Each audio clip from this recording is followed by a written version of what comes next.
السلام عليكم ورحمة الله. بسم الله والحمد لله والصلاة والسلام على أشرف رسول الله وعلى آله وصحبه الفائزين برضا الله. اللهم صل على محمد عدد ما في علم الله صلاة دائمة بدوام ملك الله. ആദരവും ബഹുമാനമുള്ള സയ്യിദുമാർ, പണ്ഡിതന്മാർ, സഹോദരങ്ങൾ, സർവശക്തനായ അള്ളാഹുവിന്റെ പൊരുത്തമുള്ള അടിമകളിൽ അവൻ നമ്മെ എല്ലാവരെയും ഉൾപ്പെടുത്തട്ടെ. മശായിഖുമാരുടെ, മഹത്തുക്കളുടെ ബന്ധമുള്ള മദതുള്ള സജ്ജനങ്ങളിൽ അള്ളാഹു നമ്മെ എല്ലാവരെയും അനുഗ്രഹിക്കട്ടെ. ഹറക്കാത്ത് സക്കനാത്ത് അള്ളാഹു വിജയത്തിലാക്കി തരട്ടെ. ആമീൻ റഹ്മത്തുക യാ അർഹമർ റഹീമീൻ. നമ്മുടെ ആദർശം പാർട്ട് 89. ഇന്നത്തെ വിഷയം റീഫായി ഷെയ്ഖും 4 സ്വർഗവും. മഹാനായ ഷെയ്ഖ് അഹ്മദുൽ കബീർ റീഫായി റളിയല്ലാഹു അൻഹുവിനെ പ്രത്യേകം ഓർക്കുന്ന, അവിടുന്ന് വഫാത്തായ ആണ്ടു മാസമാണ് ജുമാദുൽ ഊല. അതുകൊണ്ട് ഈ ജുമാദുൽ ഊലയിലെ മുഴുവൻ പാർട്ടുകളും മഹാനായ ഷെയ്ഖ് റീഫായി തങ്ങളുമായി ബന്ധപ്പെട്ടുകൊണ്ടായിരിക്കുന്നത് തബറുക്കിന്റെ അടിസ്ഥാനത്തിൽ ഗുണകരമായിരിക്കും എന്ന് മനസ്സിലാക്കിയാണ് ഇന്നും മഹാനായ ഷെയ്ഖ് റീഫായി തങ്ങളുമായി ബന്ധപ്പെട്ട് വളരെ കുറഞ്ഞ സമയം സംസാരിക്കാനാണ് ഉദ്ദേശിക്കുന്നത് ഇൻഷാ അല്ലാഹ്. മഹാനായ ഷെയ്ഖ് അഹ്മദുൽ കബീർ റീഫായി റളിയല്ലാഹു അൻഹു അവരുടെ മദ്ഹുകൾ ക്രോഡീകരിക്കപ്പെട്ട അറബി മലയാള കവിതയായ റിഫായി മാല, ആ മാലയിലെ 2 വരികളാണ് ഇന്ന് ശ്രദ്ധയിൽപ്പെടുത്തുന്നത്. അഥവാ 14-ാമത്തെയും 15-ാമത്തെയും വരികൾ. എന്താ? സ്വർഗം എനക്കും എൻ ബയ്യാൽ തുടർന്നോർക്കും സുഖത്തോടെ തന്നാൽ ഇറങ്ങാം ഞാനെന്നോവർ. അവർക്കന്ന് 4 സുവർഗം കൊടുത്താരെ ഉടനെ ദുനിയാവിൽ ചിറന്ന് വളർന്നോവർ. റിഫായി മാലയുടെ വരികൾ 14-15. ഈ 2 വരികളിലായി പറയുന്ന ആശയം നമ്മൾക്ക് മനസ്സിലാകും.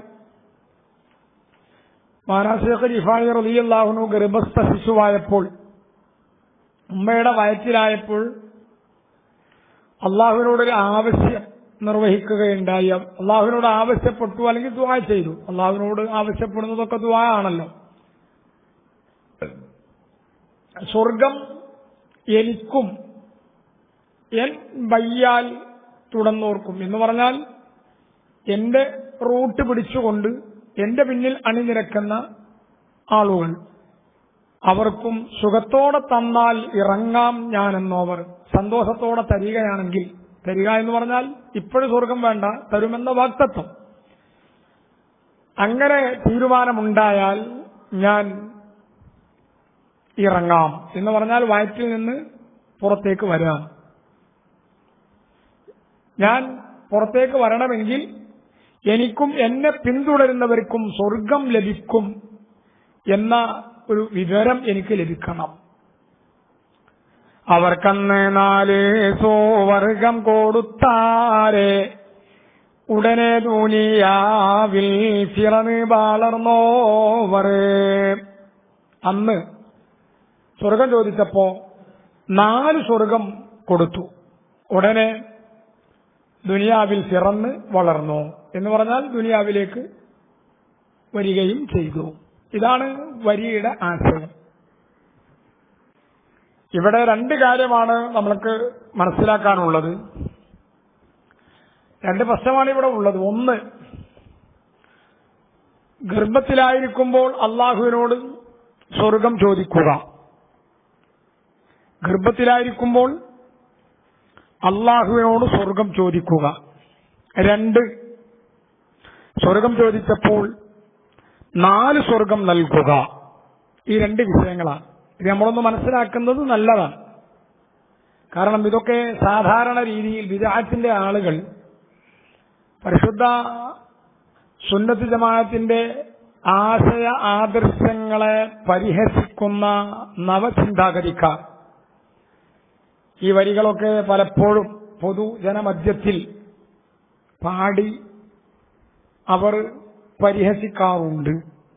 കാരണം ഗർഭത്തിൽ തന്നെ സ്വർഗം ചോദിക്കുക, അത് മാത്രമല്ല 4 സ്വർഗം കൊടുക്കുക, എന്താണ് ഇതിന്റെയൊക്കെ ആശയം എന്നൊക്കെ പറഞ്ഞ് സാധാരണ പരിഹസിക്കപ്പെടുന്ന വരികളാണ്.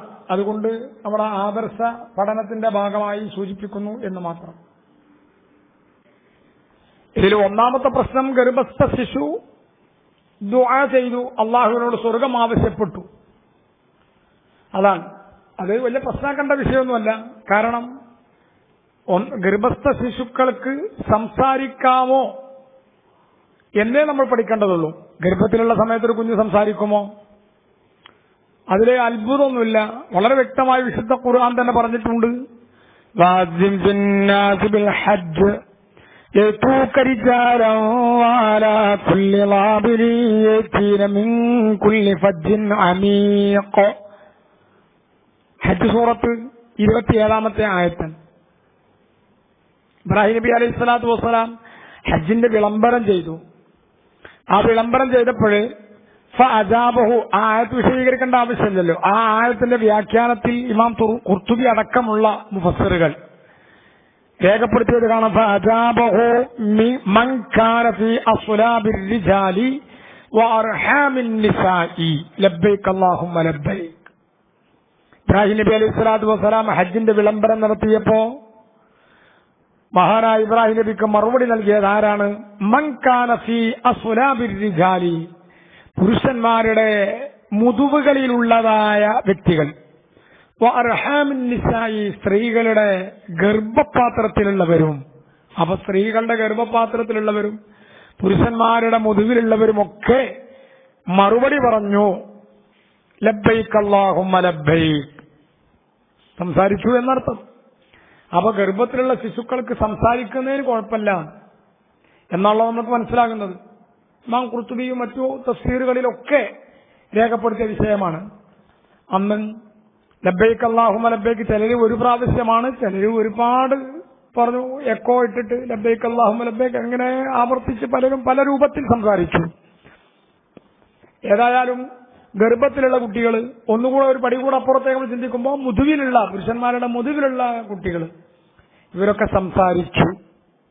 അപ്പോ ഗർഭത്തിലുള്ള കുഞ്ഞുങ്ങൾ സംസാരിക്കുന്നതിന് തകരാറില്ല എന്ന് നമ്മൾ മനസ്സിലാക്കുക. സംസാരിക്കാമെങ്കിൽ ഇന്നതേ സംസാരിക്കാവൂ എന്ന് പ്രത്യേകമായ നിബന്ധനയൊന്നുമില്ല. സംസാരിക്കാം എന്ന് ബോധ്യപ്പെട്ടാൽ ഇന്നതേ സംസാരിക്കാവൂ എന്ന് പ്രത്യേക നിബന്ധനയൊന്നും ഇല്ലാത്തത് കൊണ്ട് അള്ളാഹുവിനോട് ദുആ ചെയ്തു എന്നതും ഒരു സംസാരത്തിൽപ്പെട്ടതാണ്. അതുകൊണ്ട് അത് നിഷേധിക്കാൻ നമുക്ക് കഴിയില്ല എന്നർത്ഥം. ഗർഭത്തിലിരിക്കുമ്പോൾ കുഞ്ഞുങ്ങൾക്ക് സംസാരിക്കാൻ പറ്റുമോ? പറ്റും. ഇന്ന സംസാരം എന്ന പ്രത്യേക നിബന്ധനയൊന്നുമില്ല. എന്നാൽ അള്ളാഹുവിനോട് സ്വർഗം ചോദിക്കുക എന്ന് പറയുന്നത് അത് സംസാരത്തിൽപ്പെട്ടതാണ്. അപ്പോൾ അങ്ങനെ ഒരു സംസാരം ഉണ്ടായിട്ടില്ല എന്ന് പറയാൻ സാധ്യമല്ല, കഴിയില്ല എന്നർത്ഥം. പിന്നെ ആ സംസാരത്തിൽ ഒരു വാശി പിടിക്കുന്ന രീതിയിൽ എന്ന് പറഞ്ഞാൽ എനക്കും എൻ ബയ്യാൽ തുടർന്നോർക്കും എന്ന് പറഞ്ഞാൽ എനിക്കും എന്റെ മുരീദുമാർക്കും എന്നെ തുടരുന്നവർക്കും സുഖത്തോടെ തന്നാൽ ഇറങ്ങാം ഞാനെന്നോവർ. ഞാൻ പുറത്തേക്ക് വരണമെങ്കിൽ എനിക്ക് സ്വർഗം തരണം എന്ന് പറഞ്ഞാൽ അതിന്റെ വാക്തത്വം ഉണ്ടാവണം എന്ന് പറഞ്ഞത് ഒരു വാശി പോലെയുള്ളൂ, അല്ലേ? അള്ളാഹുവിന് മുമ്പിൽ ഒരു വാശി പിടിച്ചു. ഇവിടെ നമ്മൾ മനസ്സിലാക്കേണ്ടത് ഇങ്ങനെയൊക്കെ ആകാമോ, നമ്മളത് ചിന്തിക്കേണ്ട വിഷയമാണ്. പക്ഷേ നമ്മൾ ഒരു പാഠം പഠിക്കുക. നുബുവത്ത്, വിലായത്ത് തുടങ്ങിയ പദവികൾ നേരത്തെ അള്ളാഹു നൽകുന്നതാണ്. ഒരാൾ പ്രത്യക്ഷ ലോകത്തേക്ക് വന്ന് പിന്നീട് അവര് വളർന്ന് പിന്നെ നൽകുന്ന ഒരു പട്ടം അല്ല നുബൂവത്ത് വിലായത്ത് എന്നതൊക്കെ. അതൊക്കെ ഈ ആലമുൽ അജ്സാമോ അല്ലെങ്കിൽ പ്രവർത്തന മണ്ഡലത്തിലോ ബോധ്യപ്പെടാനുള്ള ചില സാധാരണ കൈമാറ്റങ്ങൾ എന്ന് മാത്രമേ നമ്മൾ അതിനെക്കുറിച്ച് മനസ്സിലാക്കേണ്ടതുള്ളൂ. ഇതെല്ലാം അള്ളാഹുവിന്റെ അസലിയായ തീരുമാനമാണ്. ഇവിടെ ആർക്ക് നുബുവത്ത് നൽകണം, ആർക്ക് വിലായത്ത് നൽകണം, പ്രവാചകന്മാര് നബിമാരാവേണ്ടവര് ആരാണ്, വലിയ ഔലിയാക്കൾ ആവേണ്ടവര് ആരാണ്, ഇതൊക്കെ ഖാലിഖായ റബ്ബ് തആലാക്ക് നേരത്തെ അസലിയായ തീരുമാനമുള്ളതാണ്. ഓരോ മനുഷ്യരും അവരുടെ പ്രത്യക്ഷ ലോകത്തേക്ക് അവരുടേതായ കാലത്ത് ജനിച്ച് വളരുമ്പോൾ അവരുടെ മുമ്പിലേക്ക് വിഷയങ്ങൾ നേരിടുമ്പോൾ ഹലാല് ഹറാമ് അവരെ ചുറ്റിപ്പറ്റി ഉണ്ടാകുമ്പോൾ അവരേത് സ്വീകരിക്കും, ഹലാല് സ്വീകരിക്കുമോ ഹറാമ് സ്വീകരിക്കുമോ, ഈമാന് കുഫർ അതവരുടെ മുമ്പിൽ നിൽക്കുമ്പോൾ അവരുടെ ഇഖ്തിയാർ കൊണ്ട് അള്ളാഹു അവർക്ക് നേരത്തെ നൽകുന്ന ആ സ്വാതന്ത്ര്യം, സ്വയഷ്ടം എന്ന് പറയുന്ന ആ കഴിവുകൊണ്ട് അവർ ഈമാനിനെയോ കുഫ്രിനെയോ ഏതാണ് തെരഞ്ഞെടുക്കുന്നത്, ഇതൊക്കെ നേരത്തെ അസലിയായ അറിവ് സർവശക്തനായ അള്ളാഹുവിന് ഉണ്ട്. അവർ പ്രത്യക്ഷ ലോകത്ത് വന്നില്ലെങ്കിലും വരുന്ന സമയത്ത് എങ്ങനെയായിരിക്കും എന്ന ഒരറിവ് നേരത്തെ സൃഷ്ടാവായ നാഥന് ഉള്ളതുകൊണ്ട് ആ ചെയ്യുന്നതിന് അനുസരിച്ച റിസൾട്ട് ഇന്നതായിരിക്കും എന്നൊരു തീരുമാനം നേരത്തെ റബ്ബിനുണ്ട്. ലോകത്ത് ജീവിക്കുന്ന ആൾ, ജനിച്ച് ജീവിക്കുന്ന ആൾ, മുഅ്മിന് കാഫിർ, വിശ്വാസി അവിശ്വാസി ആരൊക്കെയാണ് എന്ന തീരുമാനം നേരത്തെ ഉള്ളതാണ്. എന്ന് പറഞ്ഞാൽ അങ്ങനെ ഒരു തീരുമാനമുണ്ടെങ്കിൽ പിന്നെ നമ്മൾ എന്തിന് ഇപ്പോഴും ആ തീരുമാനപ്രകാരമല്ലേ ഉണ്ടാവുകയുള്ളൂ എന്ന് നാം ചിന്തിക്കുന്നതിൽ അർത്ഥമില്ല. കാരണം നാം ഇങ്ങനെയൊക്കെ ചെയ്യും, അതിന്റെ ഭാഗമായിട്ടാണ് അല്ലാഹു തആല അതറിയും, ആ അറിവിന്റെ ഭാഗമായിട്ടാണ് നേരത്തെ അല്ലാഹു തീരുമാനിക്കുന്നത്. അപ്പൊ നമ്മളുടെ പ്രവർത്തനത്തിൽ പങ്കുണ്ട് എന്നർത്ഥം. ആ വിഷയത്തിലേക്കല്ല ഇപ്പൊ പോകുന്നത്. ഏതായാലും ഒരാൾക്ക് നുബുവത്ത് ലഭിക്കുന്നതും ഒരാൾക്ക് വിലായത്ത് ലഭിക്കുന്നതുമൊക്കെ പ്രത്യക്ഷ ലോകത്തിൽ വന്നതിന് ശേഷമല്ല. അത് പ്രത്യക്ഷത്തിൽ ഒരുപക്ഷെ സാധാരണ പ്രക്രിയ പോലെ സാധാരണ പോലെ നടക്കാം. പക്ഷെ അതൊക്കെ യഥാർത്ഥത്തിൽ അള്ളാഹുവിന്റെ തീരുമാനങ്ങൾ നേരത്തെ നടന്നതാണ്. ഈസാ അലൈഹിസ്സലാത്തു വസ്സലാം പറഞ്ഞില്ലേ, വജഅലനീ നബിയ്യാ ഖാല ഇന്നി അബ്ദുല്ലാഹ് ആതാനിയൽ കിതാബ വജഅലനീ നബിയ്യാ. സൂറത്ത് മറിയം 30-ാമത്തെ ആയത്താണ്. വജഅലനീ നബിയ്യാ, എന്നെ നബിയാക്കിയിരിക്കുന്നു. മഹ്ദിൽ വെച്ച് തൊട്ടിൽ വെച്ച് പറയുമ്പോ ഭൂതകാലത്തെ സൂചിപ്പിച്ചുള്ള ക്രിയയാണത്, മാളിയാണ്. വജഅലനീ, എന്നെ ആക്കി, നേരത്തെ ആക്കിയിട്ടുണ്ട്. എനിക്ക് നുബുവത്ത് നേരത്തെ ലഭിച്ചിട്ടുണ്ട്. അപ്പോ നുബുവത്ത് വിലായത്ത് ഒക്കെ നേരത്തെ അള്ളാഹു തീരുമാനിച്ച വിഷയങ്ങളാണ്. അപ്പൊ ജനിക്കുന്നതിന് മുൻപും ആ നുബുവത്ത് അവർക്ക് ലഭിക്കാം. പക്ഷേ പ്രവർത്തന മണ്ഡലത്തിൽ മിക്കവാറുമൊക്കെ സാധാരണ സ്വഭാവത്തിലേക്ക് വരുമ്പോഴേ ഉണ്ടാവുകയുള്ളൂ. എന്നാൽ അതിന് അസാധാരണമായി പലതും ഉണ്ടാകുന്നതിന് വിരോധവും ഇല്ല. ഏതായാലും മഹാനായ അഹ്മദുൽ കബീർ റിഫായി റളിയല്ലാഹു അൻഹു ഔലിയാക്കളിലെ ഉന്നത പദവി നേടിയ മഹാനാണ് എന്നത് തർക്കമില്ലാത്തൊരു വിഷയമാണല്ലോ. അപ്പോൾ മഹാനായ ശൈഖ് അഹ്മദുൽ കബീർ റിഫായി റളിയല്ലാഹു അൻഹു വിലായത്തുള്ള ഒരു വലിയാണ്. അവിടുത്തെ കറാമത്തിന്റെ ഉടമയാണ്. ഈ വിലായത്തുള്ള വലിയ അള്ളാഹുവിന്റെ തീരുമാനം നേരത്തെ ഉണ്ട്. അതുകൊണ്ട് തന്നെ യഥാർത്ഥത്തിൽ അവർ ഗർഭസ്ഥ ശിശുവാകുമ്പോഴെന്നെ വലിയാണ്, പിന്നീട് വലിയായതല്ല. അത് ബോധ്യപ്പെടുന്നതും പ്രവർത്തന മണ്ഡലത്തിൽ വരുന്നതും പിന്നീടാണെന്ന് മാത്രം.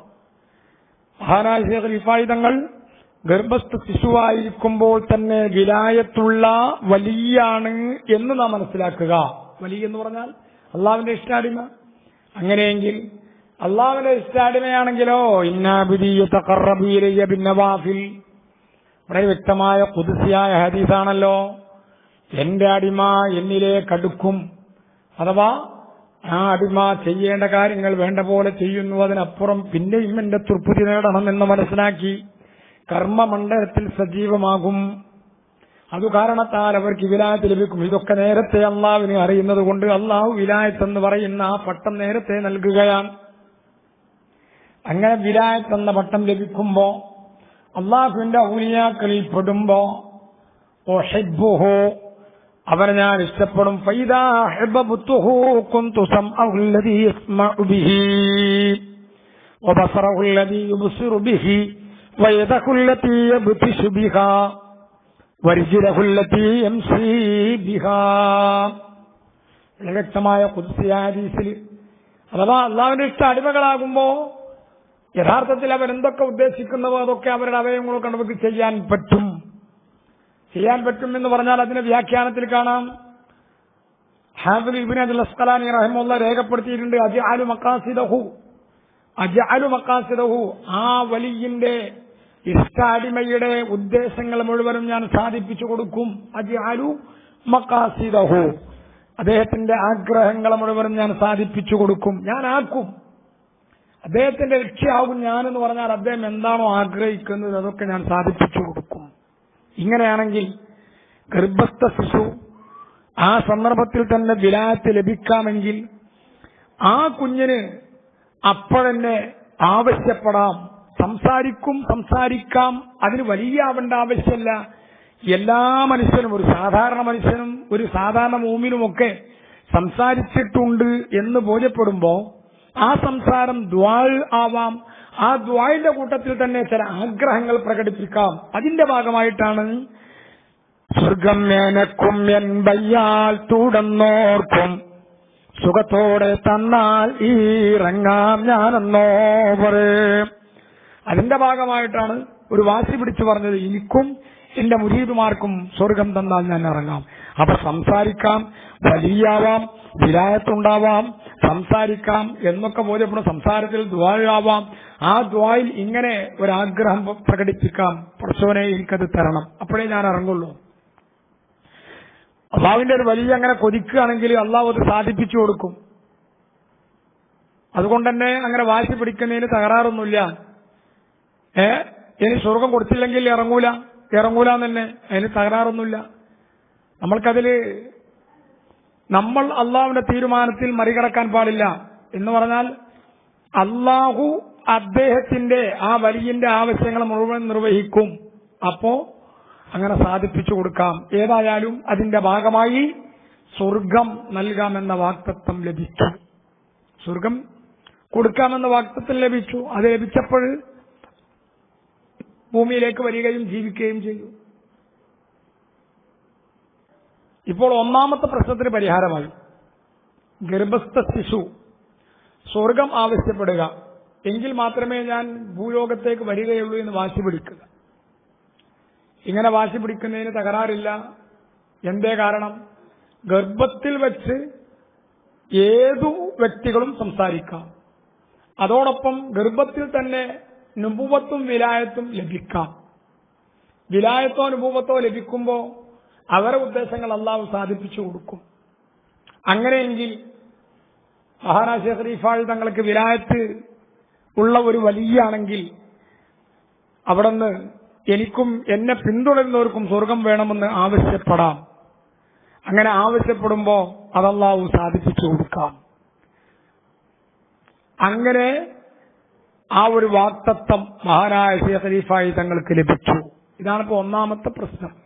ഇനി രണ്ടാമത്തെ വിഷയം,